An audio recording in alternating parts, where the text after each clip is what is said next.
stop sharing or keep it there? Don't stop sharing. Okay, thank you.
Good evening, everyone. Welcome to today's webinar. We will give people 5 more minutes to join. So we'll start at 7:10. Feel free to engage the speakers and ask any questions in the chat box.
Welcome, everyone, to those who are just joining in. We're giving people more time to join.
I think we can we can start. The rest can find us midway. So, good evening, everyone. My name is Dr. Sylvia. I am the co-convener for the Public Health Committee under Kenya Medical Association and the lead of the Education and Health Promotion Subcommittee. Welcome to our World Hepatitis Day 2025 webinar, organized under the Kenya Medical Association Public Health Committee under the Education and Health Promotion Subcommittee in collaboration with the Kenya Pediatric Association and Trans Nzoia County. This year, we join the global community in marking World Hepatitis Day under the theme Hepatitis, Let's Break It Down. This theme reminds us of the urgent need to dismantle the barriers that prevent access to hepatitis testing, treatment, and prevention services. Globally, viral hepatitis claims 1.3 million lives each year, a toll equivalent to tuberculosis. As of 2022, over 254 million people were living with chronic hepatitis B, many of them undiagnosed and untreated. Shockingly, the WHO African region accounts for 63% of new hepatitis B infections, yet only 18% of newborns in this region receive the birth dose vaccine, a key preventive measure. In Kenya, the national prevalence of hepatitis B stands at approximately 3%, with much higher rates in specific regions and among people living with HIV. While national policies and clinical guidelines exist, there's a glaring gap in how hepatitis care and treatment, which reaches the grassroots levels, where services are often limited, stigma remains high, and health systems are overstretched. With the world off track to meet the 2030 elimination goal, now is the time for bold and collaborative action. The 2030 vision, led by WHO, aims to reduce new infections by 90% and mortality by 65% through expanded testing, treatment, and integration of hepatitis services across the healthcare system. Today's webinar is titled Breaking Barriers in Hepatitis Elimination, and we're going to be looking at the clinical innovation and public health action towards 2030. And it brings together clinical and public health leaders to explore how we can bridge the gap between policy, frontline care, and grassroots actions. Today we have two speakers. We have Dr. Joseph Mbudia, who is our first speaker. He's a highly accomplished and respected figure in the field of pediatrics and infectious disease. Dr. Joseph Mbudia is a consultant pediatrician and pediatric infectious disease specialist with over 40 years of clinical experience. He holds an MBCHB and a Master's in Pediatrics from the University of Nairobi and a Master of Science in Pediatric Infectious Diseases from the University of Oxford. Dr. Mbudia has published extensively and has a deep research interest in pediatric infectious diseases, including HIV. He brings not only clinical expertise, but also decades of contribution to national health policy and technical working groups. He's a member of several key national advisory committees, including the National Polio Expert Committee, the National Vaccine Safety Advisory Committee, and the Pharmacovigilance Experts Review and Advisory Committee under the Pharmacy and Poisons Board. He is also part of the National Technical Working Group on HIV at NASCOP, a former chair of the Kenya Pediatric Association, and a former secretary of KMA Housing Committee. In addition, he serves as an honorary lecturer at the University of Nairobi Departments of Pediatrics and Child Healthcare. Today, Dr. Mbudia will take us through the clinical and policy landscape of hepatitis B in children, highlighting missed opportunities in immunization, diagnosis, and long-term prevention, especially in the context of the 2030 elimination goals. Our second speaker will be Ms. Rehab Gishere. She brings the valuable perspective of someone working at the heart of public health delivery in Kenya's communities. Ms. Rehab Kishere is an accomplished public health professional currently serving as the TB and leprosy coordinator in Kwanza Sub-County, Trans Nzoia County, a position she held since 2021. She holds a Bachelor of Science in Public Health and has constantly demonstrated strong leadership in disease control, community engagement, and health system strengthening. Her commitment to public health was nationally recognized when she received the Head of State commendation for her exceptional service during the Ebola pandemic in West Africa. This prestigious award speaks to her frontline bravery and dedication to protecting lives under challenging circumstances. Rehab is deeply passionate about expanding access to equitable healthcare. Her work exemplifies the fusion of technical expertise and compassionate community based public health practice. Today, she will speak on bringing hepatitis services closer and breaking access barriers at the grassroots. She will share insights drawn from her work at the sub-county level, highlighting the real-world challenges and opportunities in integrating hepatitis services, addressing stigma, and ensuring that no community is left behind in the journey towards hepatitis elimination. Thank you, Dr. Joseph. You can take the floor.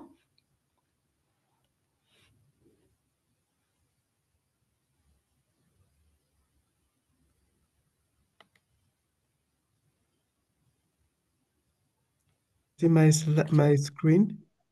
Yes, we can see your screen.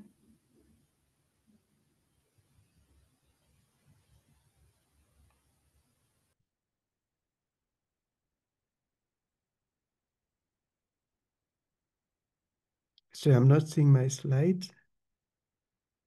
We can see your slide and your screen. You can just go ahead. Okay, thank you. Now, as I go towards this, it reminds me of many years ago when I was a fourth-year medical student in KNH. When we were rotating through the emergency ward, it used to be called, let me just call it emergency ward. It was a crummy, um, crowded place on the first floor in KNH. We got a case of fulminant hepatitis B in the ward, and I can still see that girl's face, about 16-year-old from northeastern, and she actually died of liver failure within days. So the test that could have been done at that time was hepatitis B surface antigen, and the then liver specialist was called Professor Bagshaw. I can still recall her face. She looked more like Golda Meir, an ex-president of Israel, well, prime minister. Those of you who lived then might know that word. So I remember having pricked myself as I drew blood from her. And when the diagnosis of hepatitis B came, I thought I was gone. But here I am. Those days, there were no vaccines. The hepatologist had a few doses for a trial, a vaccine trial she was doing. And a week or two later, she said, those of you who are scared, I know nothing will happen to you, but if you still would like to, you can get the doses. And she did donate some of the vaccines to those of us who are scared. So I'm still here. Thank you. Many years later. Now, this is the outline of my talk. I hope to revise a bit about hepatitis B virus, just general information, and how it might present, particularly in children. Go through a few basic things like diagnosis, treatment, and prevention. Then we'll talk a little bit more about elimination of mother-to-child transmission of hepatitis B virus. If I say elimination of, if I mention PMTCT, that's a common thing in HIV, but allow me, Pardon me if confused the two. Now, viral hepatitis is one communicable disease, one of the most common communicable diseases for which deaths are increasing. In some others, deaths are reducing, but in this one, deaths are increasing. And just like the uh, introduction by Dr. Voseva mentioned that about 1.3 million people died of viral hepatitis in 2022, similar to the number of deaths caused by TB. Viral hepatitis and tuberculosis were second leading causes of death among communicable diseases in 2022, apart from COVID-19. So you can see they are really competing to be number one in the bad boys list. I think Daktari went through this data, but we can just go through it because we learn by repetition. 304 million people were living with viral hepatitis B and C in 2022, and an estimated 254 million people worldwide were living with hepatitis B alone. Have the burden of chronic hepatitis B and C infection is among the 30 to 54-year-olds, men being the most. And recall that this age group is the one that is the working class, the working group, the backbone of the working class. An estimated 12% of the hepatitis B burden is in children, so we still can't ignore it. It's a growing population. There are wide regional variations in viral hepatitis burden and its response. In the WHO Africa region, hepatitis B, the WHO Africa region accounts for 63% of new hepatitis B infections, and yet only 18% of newborns in the region receive hepatitis B birth dose vaccination. So this is a problem that needs addressing. And you can see how the WHO Africa region is overly represented in this scene, in this scenario. The Kenyan epidemiology, we can say that it's estimated that the prevalence ranges from 3 to 4.7%. It's unevenly distributed. In the eastern province, it may be 0.1, and in the northeastern and northwestern regions, about 5%. Look at Turkana with 16.8 prevalence, Baringo next to it at 11.9, and Migori at 10. There's been a meta-analysis published in 2023 that showed pool data with a 7.8, you can round it off to 8% prevalence. And among the blood donors who are probably safe people, you can see it was also not low, as it was at 4.1%. In 2006, myself and some co-authors published a national seroprevalence of hepatitis B markers in pregnant women because we wondered how the maternal to child transmission might be, with the aim of arguing that a birth dose would be needed. This is a crowded slide, but the objective was to evaluate the hepatitis B serology markers in pregnant women from various regions in Kenya. We had, it was a cross-sectional observational study of women attending antenatal clinics. KNH plus 8 other regional hospitals, 5 from 5 provinces in Kenya were selected.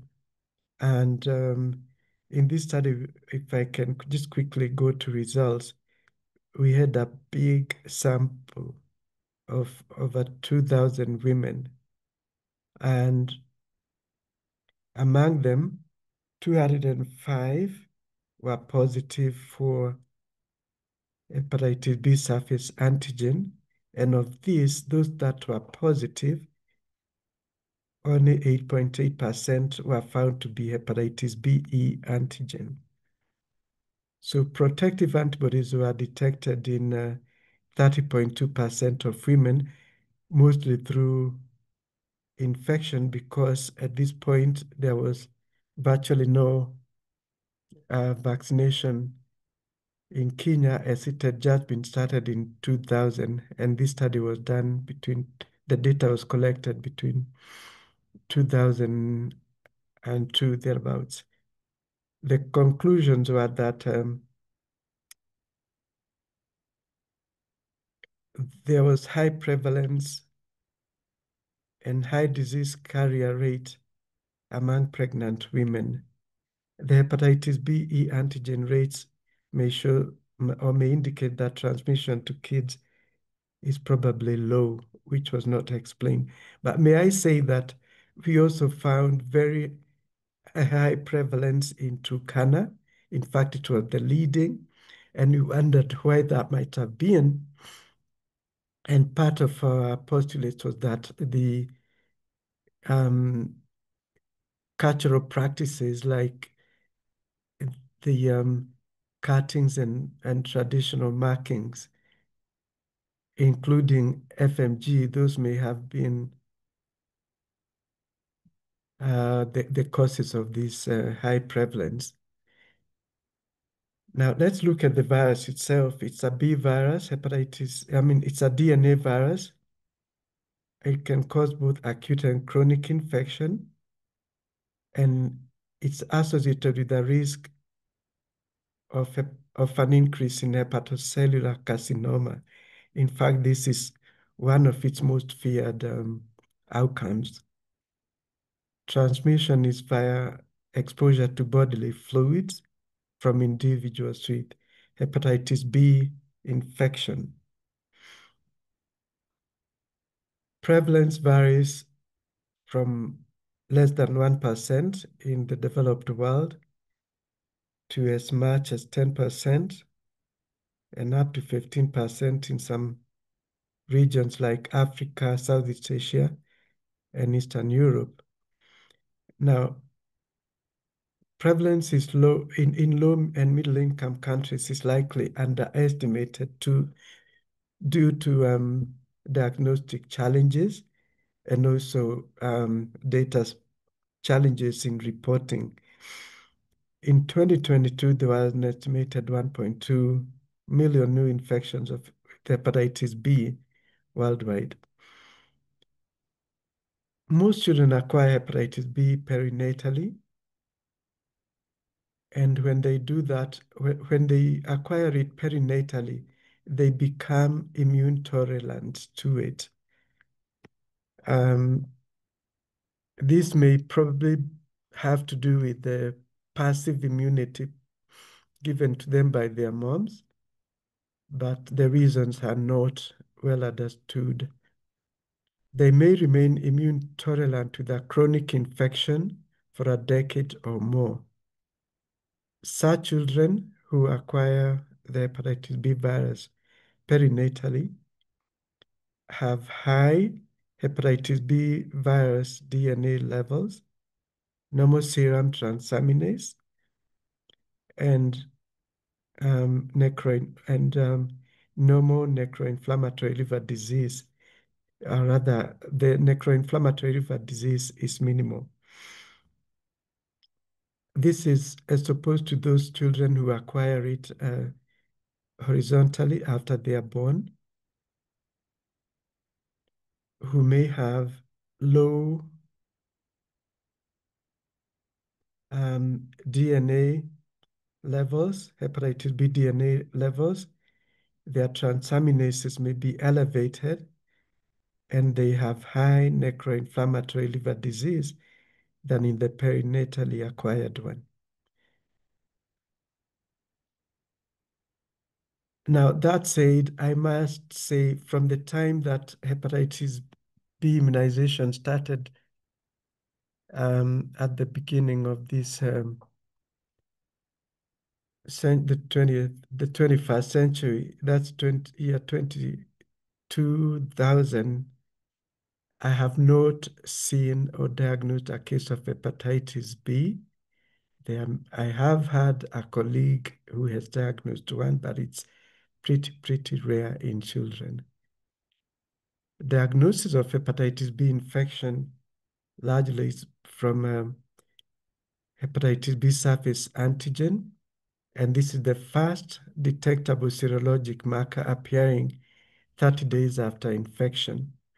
Hepatitis B surface antigen precedes the elevation of serum aminotransferase levels and the onset of symptoms. So it comes on pretty early. After that, you get the necroinflammatory liver disease, and with that, you can get the elevation of serum transaminases, high hepatitis B DNA levels, and positive hepatitis B E antigen. Now, this antigen, hepatitis B E antigen, correlates with viral replication and therefore transmission. Viral DNA polymerase activity and increased severity of liver disease. So you don't want to be having hepatitis B E antigen in your blood. Then there is the quantitative DNA assay that may help to determine the need for treatment and for evaluation of treatment response. This is a specialized test and it's not widely available, and it's not one that you do on everyone to diagnose. It's for evaluation. Although not necessary for diagnostic purposes, liver biopsy or transient elastography may be useful to assess the degree of liver damage and to sort of grade the state of the liver. Hepatologists use that to see the state of someone's liver. The serologic markers for hepatitis B virus, which can be very confusing when one sees reports. First, the hepatitis B surface antigen, which is present in self-limited infections. It can also be, or rather, and in those that are self-limiting, it can be there in about 1 to 2 months and then it disappears. Then in chronic infections, it's persistently, and this is referred to when you see hepatitis B surface antigen persisting beyond 6 months. And in these individuals, you may not see a detectable anti-hepatitis B surface antibody. Then there is anti-hepatitis B core antibody. It's an immune globulin M, and it appears 1 to 2 weeks after hepatitis B surface antigen. Then you have anti-hepatitis B core antibody G, IgG. This one is important and it persists for life. So the first one, the IgM, you just see it in acute phase. And if you want to determine whether the infection is acute, you can ask for the hepatitis B and anti-HBC IgM. The IgG persists for life. So if it's the only one positive, it tells you this is a chronic infection. In children, it can be there as a passively transferred antibody from mom, and it can be detectable up to 2 years.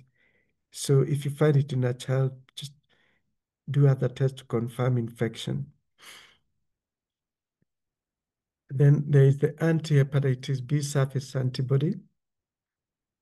It develops during convalescence to disease and it indicates immunity post-recovery from natural infection, and it can also be post-vaccination if there has been no previous infection.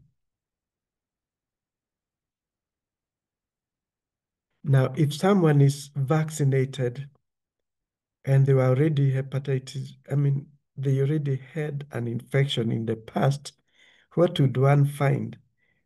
You would find a detectable anti-hepatitis B surface antibody as well as anti-hepatitis B core antibody. For someone who is vaccinated and has not had infection, you'll find no hepatitis B surface antigen, but you'll find detectable anti-hepatitis B surface antibody, right? And no anti-hepatitis B C. I want us to note that because it can be important when you are working up a case. Prevention of spread is just common public health. Do not share items that would exchange body fluids like toothbrushes, personal care items like razors, tweezers, nail clippers. And to cover open on draining wounds, safe sex practices like using barrier method condoms. Now, I want to touch on hepatitis B infection or hepatitis B in relation to HIV, and the two are quite common. And hepatitis B infection in HIV positive people can be severe, and it's recommended that people who are non-immune to hepatitis B and they have HIV get hepatitis B vaccination. Now, when children are HIV positive or HIV exposed, they react poorly to the primary immunization at the 6, 10, and 14 weeks. I have actually published a study on this very subject where when we tested children who had been vertically infected with HIV, very few, less than half of them had adequate immunity to hepatitis B. So they were actually prone to infection, and those would require revaccination. So those that you need to revaccinate are those with anti-hepatitis B surface antigen levels below 10 MIU per ml, and the hepatitis B surface antigen result is negative. So if they had had a primary immunization, some authorities or some practices are to give a single dose of hepatitis B vaccine, and then you check the immune response 1 to 2 months later. If at that point the response is still not good, you haven't achieved over 10 MIU, you give another 2 doses to complete the series.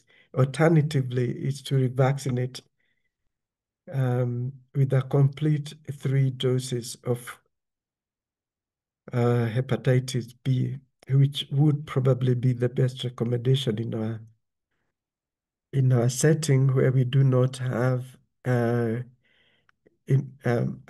facility to do immune response checks. Treatment for hepatitis B infection is usually offered to those with chronic immunoactive state, as stated there. with elevated aminotransferases, hepatitis B surface antigen positive, and hepatitis B E antigen positive, with a viral DNA of 20,000 sustained for over 6 months. Um, Even if they're hepatitis B E antigen negative, but they have chronic hepatitis B with the elevated ALT and hepatitis B viral load over 10,000 IU for over 6 months, then they would still be offered treatment. Sometimes biopsies are also used to see who might require treatment. The goals of treatment being to normalize ALT, the transaminases, reduce the viral burden, and revert the hepatitis B E antigen so that you want to clear it from the blood. The antiviral drugs are tenofovir, alafenamate, um, lamivudine, or FTC. These are drugs that are quite commonly used in the HIV world and are familiar to many of you. Now we look at the global response, which was alluded to by Dr. Vosivo in the introduction. Global response to hepatitis B control is off track to meet the 2030 goals. And if action is taken now to reverse this, universal access to hepatitis B interventions will have a major public health impact. It will reduce the incidence by 90%, mortality by 65%, and the cost of achieving global targets by 15%. So it's quite advantageous that action is taken now. The benefits of achieving global targets will be apparent maybe a few years later, but it will be saving 2.8 million lives and averting almost 10 million new infections and 2.1 cancer cases. And these are quite significant benefits. If you look at even further outlook at 2050, this will save nearly 23 million lives and prevent almost 53 million new infections and 15 million cancer cases. These are good gains. There is a window of action in 2024, 2026. That was when this was being done by WHO 2022. And to regain the trajectory to achieve sustainable development goals. And this is based on a range of results obtained from several county investment case studies. There is an estimated return on investment of US dollars 2 to 3 for every dollar spent to prevent liver cancer deaths and increasing cost of cancer care treatment. And indeed, even in caring for people with chronic liver disease and those who may have to go for liver transplants. The 2022-2030 global health sector strategies on respectively HIV, viral hepatitis, and sexually transmitted disease guide the health sector in implementing strategically focused responses to achieve the goals for ending AIDS, viral hepatitis, B and C, plus also sexually transmitted diseases, especially syphilis, by 2030. Gaps in the global response to hepatitis B prevention were mentioned at the introduction and we can repeat that only 13% of people living with chronic hepatitis B infection had had a diagnosis of their problem in 2022. And of this, only 3% had received antiviral therapy for hepatitis B. So we have a big gap at diagnosis, and we have big gap at access to treatment. These are far below the 2030 targets. Now, let's focus at home. Hepatitis B infection immunization is tied to DPT3. So the coverage in 2024 was 91%. And please note that it was lower than 2019 when it was 93%. So something is not going right. The number of children immunized with DPT3 increased because of the population increase, not because of good practices.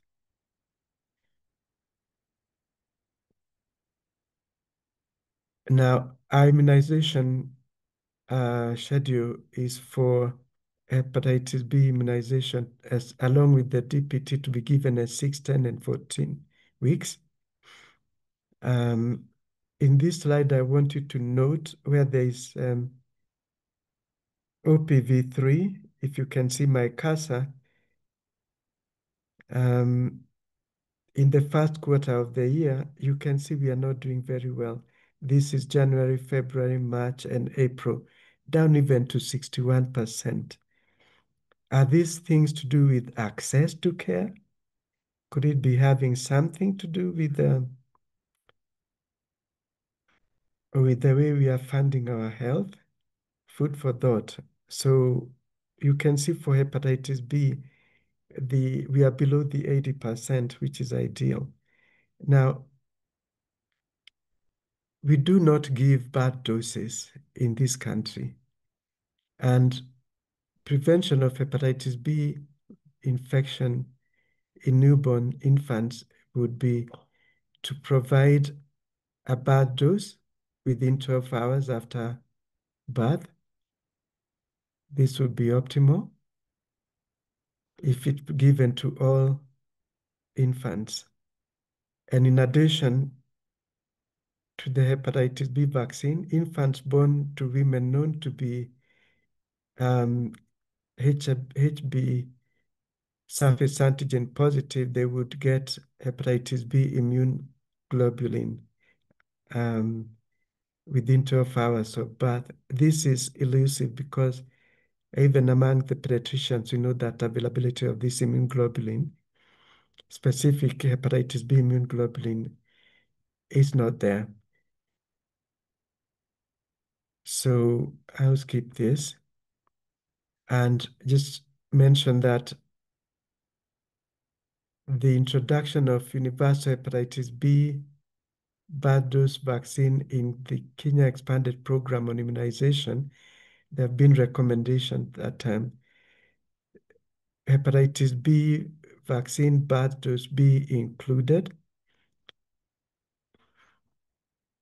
and along with the 6, 10, and 14 doses.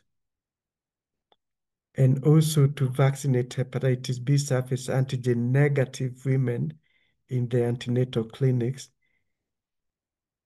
and to incorporate the recommendations into the integrated triple elimination guidelines. So the Kenya National Immunization Policy, I must reiterate this, recommends infant birth dose.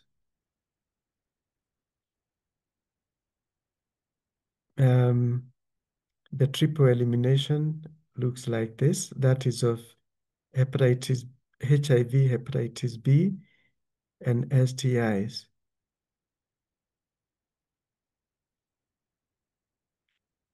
And this is being promoted and spearheaded under the guidance of WHO. So the best practices are that all pregnant women should be tested for hepatitis B surface antigen, and testing should be repeated late in pregnancy. And those women who are hepatitis B negative should be given the vaccine. Those who are positive should be evaluated for treatment of their disease. And if they are hepatitis E antigen positive, especially, should be referred to a hepatologist. And this one should be flagged so that their children are followed up keenly during delivery. So my key messages are that we should lay a lot of emphasis on the elimination of maternal to child transmission of hepatitis B. And we should, as a matter of urgency, implement and advocate for the implementation of the birth dose and to strengthen routine immunization. So I want to thank you. That's the end of my presentation. Back to you. Thank you, Dr. I can see there are some questions in the Q&A. We will address them after the next speaker, who is Rehab. I'll just introduce her again for those who didn't catch her introduction. So our next speaker is Ms. Rehab Gishere. She's an accomplished public health professional serving as a TB and leprosy coordinator in Kwanza Sub-County and Trans Nzoia County, a position she's held since 2021. She holds a Bachelor of Science in Public Health and has consistently demonstrated strong leadership in disease control, community engagement, and health system strengthening. Her commitment to public health was nationally recognized when she received her Head of State recommendation for her exceptional service during the Ebola epidemic in West Africa. This prestigious award speaks to her frontline bravery and dedication to protecting lives under challenging circumstances. She is deeply passionate about expanding access to equitable healthcare. Her work exemplifies the fusion of technical expertise, compassionate, and community based public health practice. Today, she will speak on bringing hepatitis services closer and breaking access barriers at the grassroots levels. She will share her insights drawn from her work at the sub county level, highlighting the real world challenges and opportunities in integrating hepatitis services, addressing stigma, and ensuring that no community is left behind towards the journey of hepatitis elimination. Welcome, Rehab.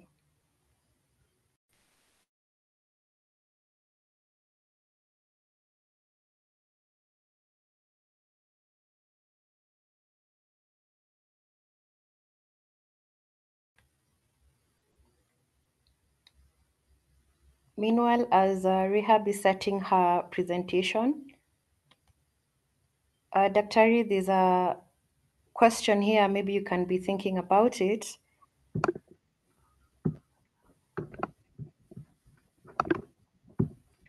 In the context of resource limited settings, where HbA antigen and viral load accessibility is not guaranteed, can we use a positive HBS antigen as reason for initiation and thereafter continued treatment? There's somebody who's asked that. You can just be thinking about that as Rehab presents. Good evening.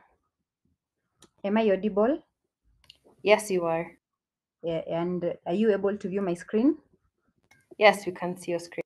Thank you very much. My name is Rahab, just as she has mentioned. I'm a TB and leprosy coordinator in Kwanza Sub-County, and I am honored to be part of this. I'm honored to participate in this symposium for the day. So, as the theme goes, breaking barriers in hepatitis elimination. We are going to look at how to break the barriers and bring access matters hepatitis. Just as Doc had mentioned, this affects over 354 million people. Yeah, and according to an analysis, a meta-analysis which was done in 2023, it shows Kenya had a prevalence rate of 7.8. I'm just repeating what is mentioned. Yeah, with some counties like Turkana uh, actually having a prevalence of up to 16.8%. In our country, Kenya, hepatitis remains underdiagnosed and undertreated, especially in the rural and underserved areas. And as we all know, WHO aims to eliminate viral hepatitis, and that is by the year 2030. So, what is the reality on the ground? Many communities still lack access to screen and diagnostic services. They still lack adequate treatment options, and they still lack reliable information on hepatitis transmission and how to go about prevention. We still have stigma, we still have low awareness, which actually compounds to the problem that we have at hand. What are the challenges? These are the challenges which we have observed in our counties, in our sub counties, especially matters integration. We have limited funding for hepatitis specific programs. We also have parallel programming. As you all know, TB has its own, TB is run as a program on its own, HIV as a program on its own, but hepatitis, these services are not yet well fully integrated to ensure smooth running. We also have shortage of trained personnel for hepatitis management, and this devolution thing, the thing it has brought, it is actually inconsistent supply of testing kits and antiviral drugs. The other challenge we are facing, we have low prioritization in local health agendas. But we have opportunities for integration, and the opportunities can actually be found in TB and HIV platforms. And as Doc has alluded, hepatitis B and C actually shares quite a number of risk factors with HIV. And we can actually follow or rather use the existing patient follow-ups. If there is a system that currently is working good in this country, it's actually the HIV care systems. When it comes to patient identification, it actually starts from patient screening, identification, them being tested, them being started on anti-TBs, being screened for other infections, and them being started on antivirals. We can also collocate hepatitis testing together within TB and HIV in those clinics. We can actually use HIV and TB data systems to monitor hepatitis patients. Right now, we also have community health volunteers, which who are actually level one in this healthcare system. They're actually level one. We can actually empower them.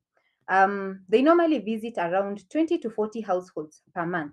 So as they visit these households, they can actually go and empower those the households with the right information concerning hepatitis B. We do not work in isolation. We actually work with public and private entities, and you can also engage local laboratories, engage the pharmacies in hepatitis service delivery. The one thing that is really, really affecting us is stigma and knowledge gap. And stigma does deter people from seeking testing. We still have people who believe hepatitis is caused by curses, it's caused by diet, and other myths going around. And for healthcare workers, actually there is knowledge gap. And for them, we need to do continuous capacity building. And that is right from level one, level two dispensaries, level three healthcare centers, going up to the sub-county hospitals and the county hospitals. We need to use the available tools at our hand, the local radio, using the local dialects, the church gatherings, the schools. If we have patients who have actually been cured, Doc, when he was introducing, mentioned something to do with someone who got hepatitis. If we can have testimonials from cured patients, this would actually really, really help. And going down to the grassroots, with sensitization campaigns and tell them about hepatitis and how to go about prevention and even vaccines, as Doc has mentioned. We have bottlenecks which are actually working against us. And top on the list is unequal distribution of resources and diagnostics. You'll realize in level two and in level three facilities, some of them, yes, have laboratories, but they do not have diagnostic tools for hepatitis B, hepatitis C. The other challenge is erratic supply of the kits. Sometimes we have them, sometimes we do not have them. We are also facing challenges when it comes to weak referral pathways between facilities. Probably a patient is suspected probably at the level one when the CHPs have gone to the homesteads, then being referred to level two, them being referred to level 3 to level 4, there is actually delay in diagnosis. And by the time we are getting these patients, the disease has actually advanced. The other challenge is inadequate training of healthcare workers in hepatitis management, competing priorities in overstretched rural health systems, and you also have slow policy translation into sub-county health plans. Um, as Doc mentioned, I work in the TB and leprosy program. And what I have seen working for the TB and leprosy is actually surveillance data. This helps us to identify patients very, very early. And once a patient is identified early, managing that patient becomes very, very easy. And also doing routine case finding. In TB, we actually do something called active case finding. We do not wait for patients to come, but we actually actively look out for them so that we identify them early and start medications early. The power of contact tracing, the power of community sensitization. If we leave the community behind, we will actually not be able to attain the goals of eliminating hepatitis infections by 2030. So contact tracing, who was this index patient? Who are these people around this person? The community, do they know what is happening in their community?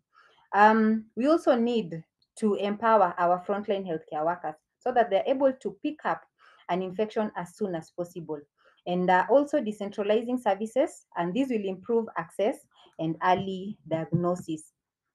So, it is not a one man's show, it's actually a collective responsibility. We would want to do this together. So, what is our call to action? Policymakers, if they can allocate resources and decentralize hepatitis care, this will really, really come in handy. For the counties, we all know TB and HIV, malaria, they have actually been given priority. We would also want that hepatitis is also given a priority, just like all these other diseases. For healthcare workers to integrate hepatitis screening into routine services, just as my co-presenter has mentioned, for pregnant women, when do we, screen them? For these children, when are we screening them? And for community leaders, these are going to be our entry point to the community. They can help us to fight stigma and promote awareness so that our communities are aware about hepatitis, they're aware about the signs and symptoms, they are aware about the vaccine, the prevention, so that you can actually attain the goal by 2030. And for our partners, for them, their role will be to support innovations, mostly in rural diagnostics and treatment. So, what can we do? What can we do? The one thing we can do is actually integrate hepatitis testing in our daily clinical work. If this can actually be made available in level 2, level 3, going up to level 4, this will really, really help us to avoid delays. Encourage our facilities to mark positive hepatitis cases and follow them up, just as how we do for TB and for HIV. Those systems actually work. A patient is, identified, and then after the patient is identified, you are able to know when are we doing these, like when are we doing this viral load, when are we doing all these things that need to be done for the follow-ups. The other thing we're supposed to do is to share our knowledge with patients and peers. But above all, push for inclusion of hepatitis indicators in our facilities work plan. To conclude this, elimination is actually possible, but not without you. So it will take clinical innovation, public health commitment, and grassroots mobilization. So let's break the barriers and bring hepatitis services to every corner of Kenya. Thank you very much. Thank you very much, Over to Rehab. you, Cecilia. Thank you very much, Rehab, uh, for the presentation. I'll read some of the comments. Dr. Simon Kigondo says, excellent presentation, Dr. Mbudia. I have seen several pregnant women with hepatitis B surface antigen. There's another comment here that says, hello, great presentation, Dr. Mbudia. In Kenya, do we have routine hepatitis B vaccination for the incarcerated? My concern as an OBGYN in training and public health professional is the fate of pregnant women who are prisoners and their unborn children. Thanks, Dr. Mbudia. Great listening to you. Do you want to answer that before we continue? Yes, and I think that's a great question and actually points out to an area that we might be blind to, those people in who are incarcerated in our prisons, and there are many. And we know that especially in the male prisons, there is a lot of unsafe and unwelcome um, sexual activities going on. So I am not aware whether people are tested or even vaccinated. So I would have to ask that, but I don't think as policy because we are blind to we don't want to acknowledge what actually goes on. So I don't think this area is addressed. As for pregnant women in prisons, I think those should be handled just like other women um, by testing them during pregnancy and where they have hepatitis B surface antigen positivity to be further evaluated and to have their children handled specially at birth. Now, listen, when hepatitis B vaccine is given immediately after birth to children who are born of mothers with hepatitis B infection, it's shown to work. And if in public health settings we are not able to afford hepatitis B immune globulin, we can just at least implement the birth dose. And for such children who are of hepatitis B positive mothers, to actually ensure that it's given immediately after birth. Now,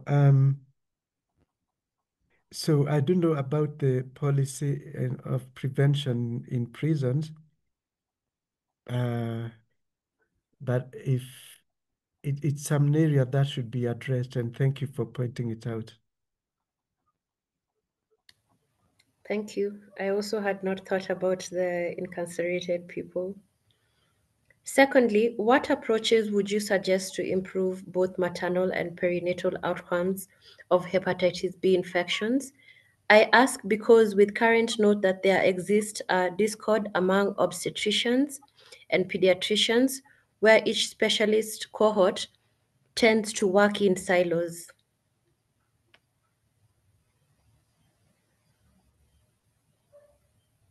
Well, maybe in public sector, but in private sector, people do work together.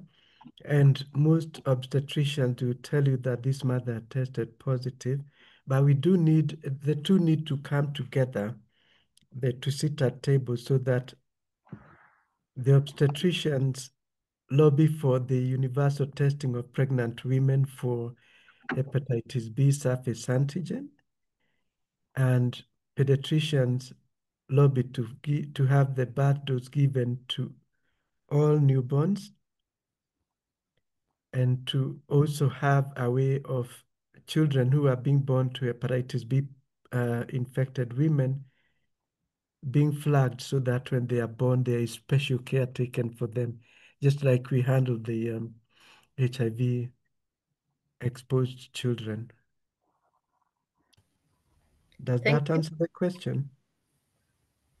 For me, it does. Thank you. I'm sure it does for her as well. Last, from the same attendee, last, from an implementation science lens, there exist lots of research opportunities in HIV, hepatitis B, among adolescents given the prevalence and incidence rates among heterosexual, homosexual, and LGBT community, key population, especially given the current average of sexual debut in Kenya. Thanks, KMA. Great choice of topic and speakers. Much appreciated. Actually, I could underline that and say that there are lots of knowledge gaps. Remember, in my talk, I mentioned about reimmunization. Nobody has studied any of those recommendations in children of reimmunizing children. And this is something we could take up, like study and see what we would recommend, whether to give the full 3 doses afresh or just one as a booster for those who may have been vaccinated. And I think our adolescents must have been given the vaccine in childhood. So thank you for this. And we hope those of you who are in institutions of higher learning may take it up and give us some good research. There's another comment that says, thanks, Dr. Mbudia, for a great presentation. Hope birth dose will be implemented soon. Teamwork with the teamwork of pediatric teams and the obstetric teams is urgently needed. One says that the topic is very informative and educative. There's a question that is asking, is there a role of immunoglobulin at birth if mother had started TDF3TC in the second trimester and has been adherent? I would say if it's available, you might want to do the best for the infant, but in the circumstances where anti-hepatitis B drugs have been taken in the third trimester, this may be safe. And remember then to give the child a birth dose immediately she's born. Under those circumstances, the immune globulin may or may not be used. Thank you. Thank you. There's another question. What is the advice to a potential spouse of a hepatitis B positive individual? Use condoms or get your spouse treated so that they are hepatitis B E antigen negative and possibly also hepatitis B surface antigen negative. So if after they've been on treatment long enough, perhaps one can go off treatment. And if the spouse is negative, they should also get immunized. Great question. I can see Ellen Jaggi has her hand up. Maybe you can unmute yourself and ask a question.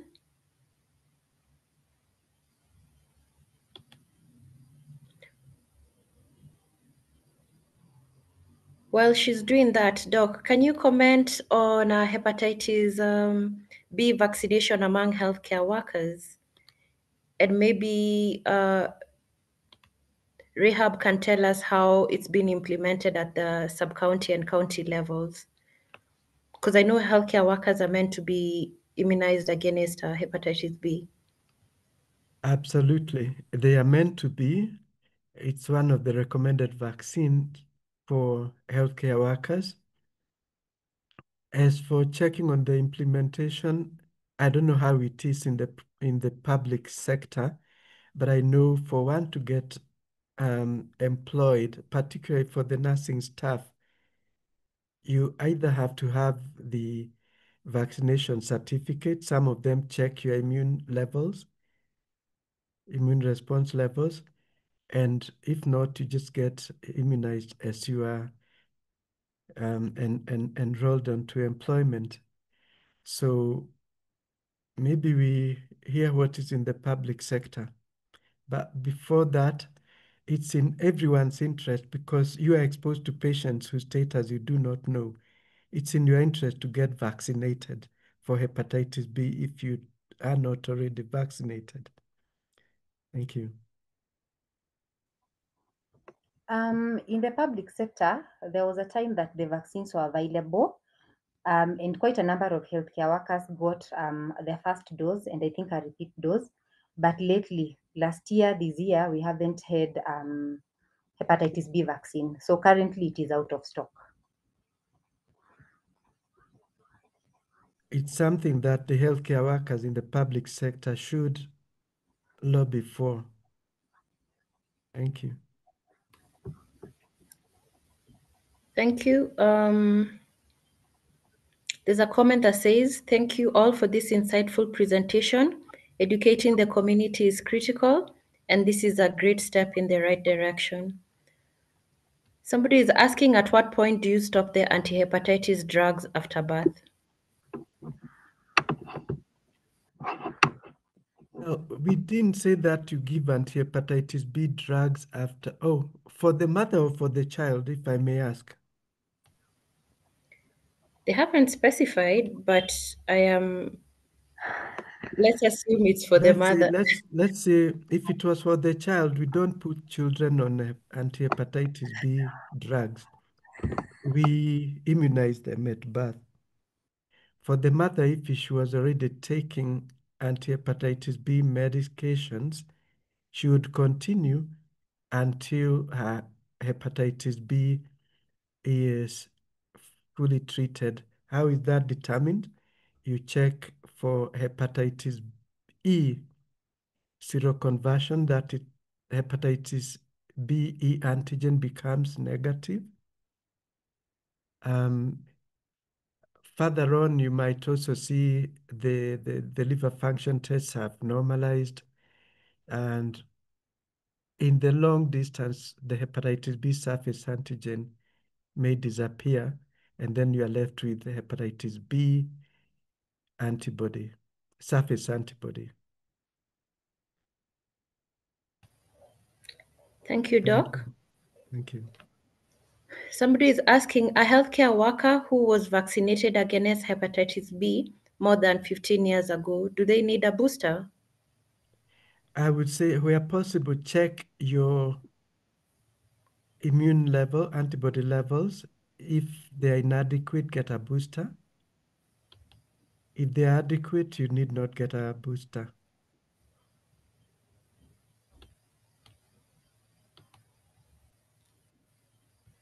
Okay. Thank you very much. I can see there are no more questions. Any last remarks from Dr. Joseph and Rehab before we close the webinar? Rehab first. Yeah, before Just they make any, sorry about that. This is Dr. Kigondu. Before Daktari and Rehab make their closing remarks, I think Dr. Diana will close for KMA later, but let me just jump in because I think this topic is extremely important. And I really want to thank the two presenters for an excellent presentation.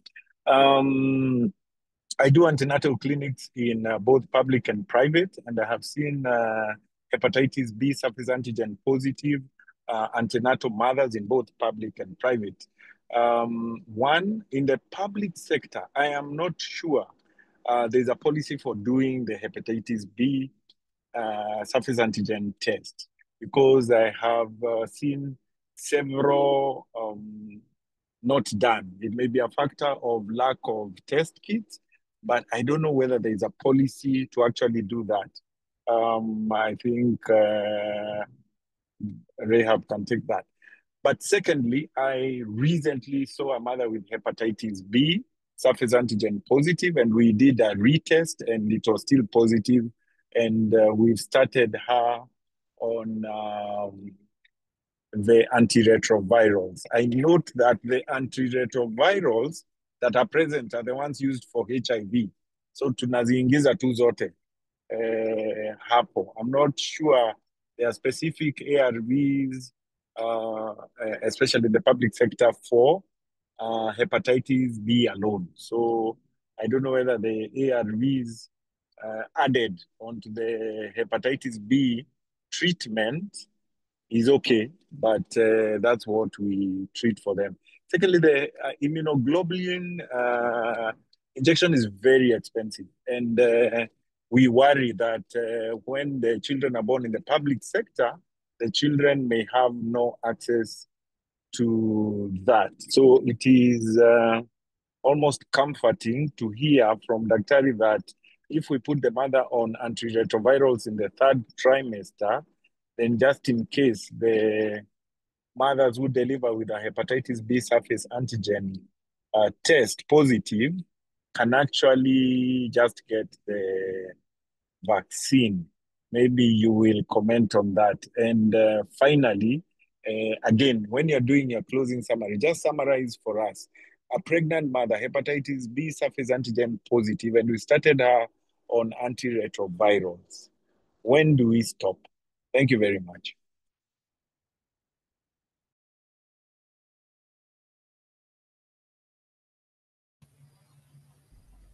Thank you, Dr. Simon, our president for KB. Dr. Joseph, do you have any comments on that? Thank you, Chair, and thank you for prodding us to go in the right direction. And I think you're doing great as a chair, as a president of KMA, and being very active in both the public and the private sector. Now, your concerns, the hepatitis B surface antigen test is in the policy. It's the implementation of that policy that is not there. It is in the policy. Every pregnant woman now should be tested for HIV, hepatitis B, and syphilis. That is the current policy. Now, the treatment with IVIG, we can leave it for those who can afford it and those who are at greatest risk because of its public health implications due to cost. Now, the use of antiviral medicines in pregnancy based only on hepatitis B surface antigen positivity, well, it's not really in policy because to put someone on antivirus just purely because they tested hepatitis B surface antigen positive may not be very fair. Remember, they have side effects and toxicities. So one would want to do some further evaluations, even if you don't have access to hepatitis B e antigen testing or viral loads for hepatitis B, at least do your transaminases, maybe an ultrasound, assess the person clinically, and convince yourself that they have an active liver disease to require treatment. If not, just for a woman who has normal liver function tests and just a positive hepatitis B surface antigen, I wouldn't do anything, but I would give the child a birth dose of hepatitis B. And I want to underline that. Now, going to the antiviral drugs that are used for hepatitis B and are the same ones that are used for HIV treatment.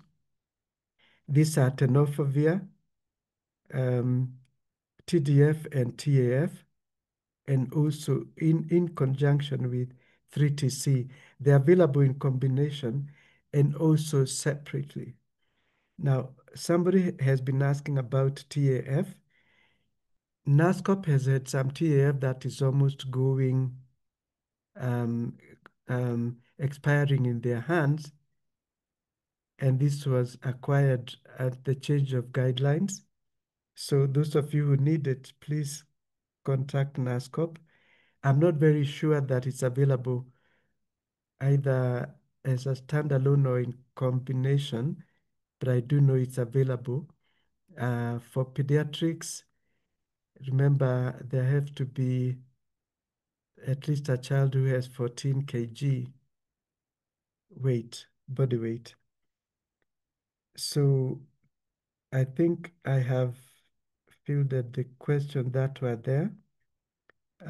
As to when to stop the antivirus, I had responded in a chat that those who qualify for antiviral treatment and they are not HIV positive should continue until the hepatitis B surface and antigen, ideally until it's negative, but at least until the hepatitis E antigen is negative and the liver enzymes are in good control. Those who are HIV positive, usually have the opportunity to continue treatment lifelong. I hope I have clarified, and I'm available after this on. You can engage me individually if you would wish to discuss things further. Thank you very much. You've been a wonderful audience. Let's do it again. Thank you. Thank you, Doc. I think the questions are still streaming in. I'll ask um, there's a question here about how about breastfeeding for hepatitis surface positive hepatitis B surface antigen positive mothers in our environment where the immunoglobulins are unaffordable. Do they still breastfeed or they don't? They breastfeed, but let's get the birth dose given. The benefits of breastfeeding are insurmountable. Those ones you cannot negotiate. So breastfeeding must continue, but let's give the birth dose to those ones as well. Emphasis is on the birth dose.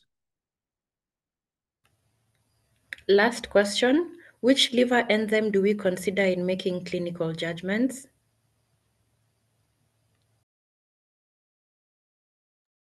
ALT is quite important. I think if you are to do just one, it would be ALT, alanine aminotransferase.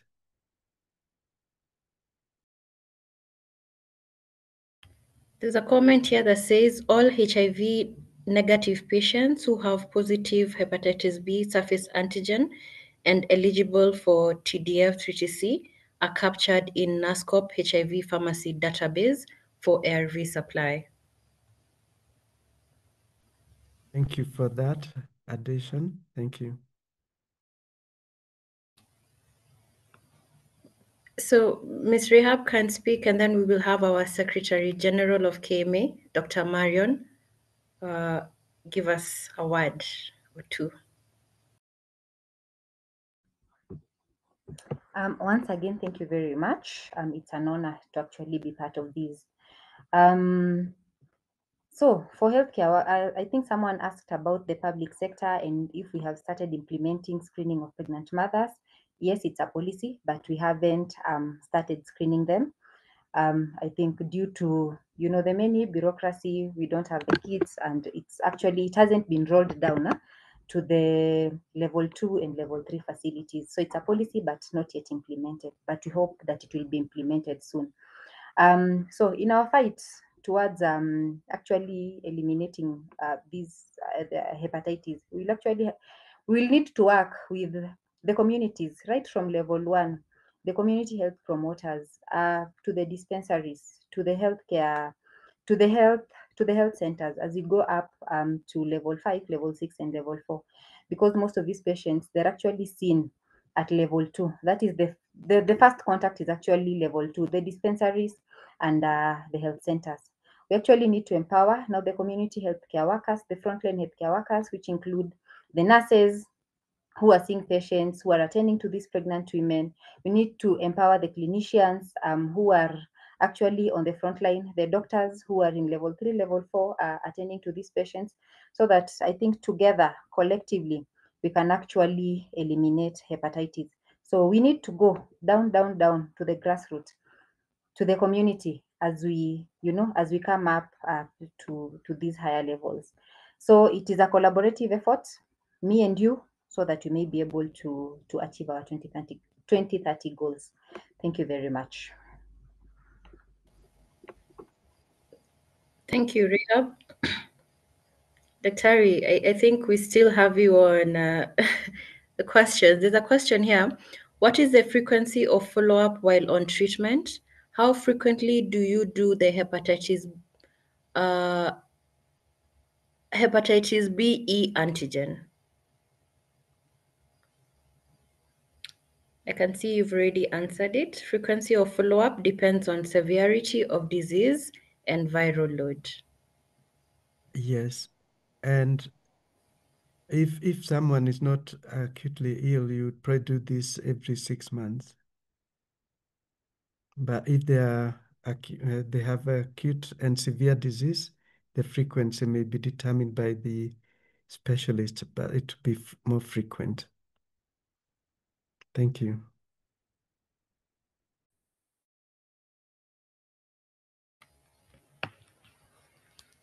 I'll invite our Secretary General of the KMA to give a word. Thank you, Dr. Sylvia. I think a lot has been said. It's a lot of information, and on behalf of Kenya Medical Association, let me just extend the gratitude. This is to Dr. Mbuthia and also to Ms. Rahab. There's a lot of, I think, insightful information that we've gotten, and I would say that the presentation have been impactful to those that have attended. And it's the comment around collaboration is very important because it's just bringing all the players on board, and the key direction is to eliminate hepatitis in Kenya. So the expertise, I think that the speakers have shown, the dedication in what they do. And actually, when you listen to how the answers have been answered, the questions have been answered, you hear a lot of passion.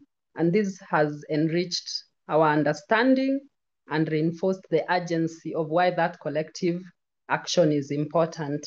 So I want to really thank them for the data that they've given. I want to thank them for the strategies that they've mentioned.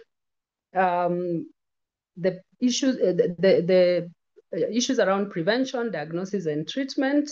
And I think, Ms. Rahab, you've highlighted where we are in terms of progress, challenges, and the roadmap. And I think the calls around policy, the delivery, and the community engagement is very important. And I think it's a reminder to all of us in the clinical practice to do I think what is within our policies, within our guidelines, and I think we will get there. Special appreciation to the Kenya Medical Association Public Health Committee. I think this is under you, and the leadership in advancing public health is commendable, and this is very important. So I want to thank Dr. Sylvia, our moderator for the day. You've done this very skillfully. You've guided the discussions, you've brought up the dialogue, and I think you've kept the session engaging and informative. For those that attended, our participants, we really appreciate your presence, and we appreciate the engagement through the question and answer and through the chats, and we ask that we continue engaging this way. So I think that having been said, Dr. Sylvia, I want to appreciate all of us. For our doctors in the house, if you're not KMA members, we call you to join us through the membership, and you can get the details on our website on how to join KMA. Thank you. Back to you, Sylvia. Thank you, Dr. Marion, our Secretary General. As we come to the close of this important session, I want to sincerely thank each of you for joining us this evening in marking World Hepatitis Day 2025. Your presence and engagement are a testament to the growing commitment to eliminating hepatitis, not just in policy, but in practice, care, and community action. A special thank you to our two remarkable speakers, Dr. Joseph Mbuthia, for grounding us in the clinical and immunization realities of childhood hepatitis and reminding us the role that science and systems must play. And Ms. Rahab for powerfully spotlighting the inequalities that persist at the grassroots level and offering practical and people-centered solutions from the front lines.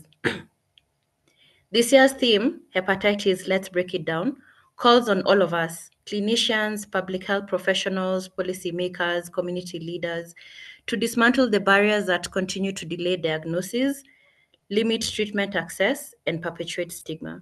The truth is, elimination is possible, but only if we bridge the gap between knowledge and action, between policy and practice, and between urban centers and underserved communities, because we are all one. Let's take what we've learned today and move forward with greater urgency, collaboration, and compassion.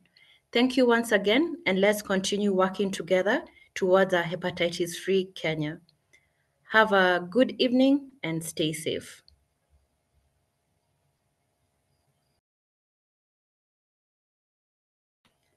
The webinar is adjourned and you can leave at your pleasure.